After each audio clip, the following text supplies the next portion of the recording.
Hi friends, summer అయితే వచ్చేసింది. మరి కుండలో వాటర్ తాగడం అనేది మనందరికీ అలవాటు కదా.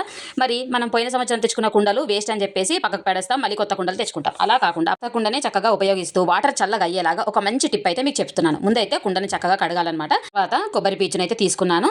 దాంట్లో కొద్దిగా సన్న ఉప్పు, దొడ్డు ఉప్పు కాదండి, సన్న ఉప్పే తీసుకొని ఈ విధంగా కొబ్బరి పీచు ఉప్పుతో ఇలా కుండ అంతా కూడా చూడండి ఎలా రాస్తున్నాను. ఏదైనా డస్ట్ ఉన్నా కూడా ఈజీగా పోతుందన్నమాట. అలాగే ఇంకా కొంచెం కొబ్బరి పీచుమైన మనం సాల్ట్ని వేసేసుకొని లోపల వైపున కూడా ఈ విధంగా కొబ్బరి పీచు ఉప్పుతోటే అంతా రాసేసుకోవాలండి. నిమిషం పాటు వదిలేసి తర్వాత మనం చక్కగా కుండనైతే 2-3 సార్లు చక్కగా వాటర్తో వాష్ చేసేస్తే కుండంతా కూడా సూపర్ గా క్లీన్ అయిపోతుంది. సో ప్లాస్టిక్ స్క్రబ్బర్స్ మాత్రం అస్సలు యూజ్ చేయకండి ఫ్రెండ్స్, ఎందుకంటే ప్లాస్టిక్ అంతా కుండ గరుకులుగా ఉండడం వల్ల కుండకు పట్టేస్తుంది. సో ఆ వాటర్ మనం తాగుతాము, పిల్లలు కూడా తాగుతారు, దానివల్ల ప్రాబ్లమ్స్ వస్తాయి. కాబట్టి ఈ విధంగా ట్రై చేయండి. కుండను కడిగిన తర్వాత ఇలా వాటర్ నింపేసినట్లయితే 1 గంటలో నీళ్ళన్నీ కూడా చాలా చల్లగా అవుతాయన్నమాట.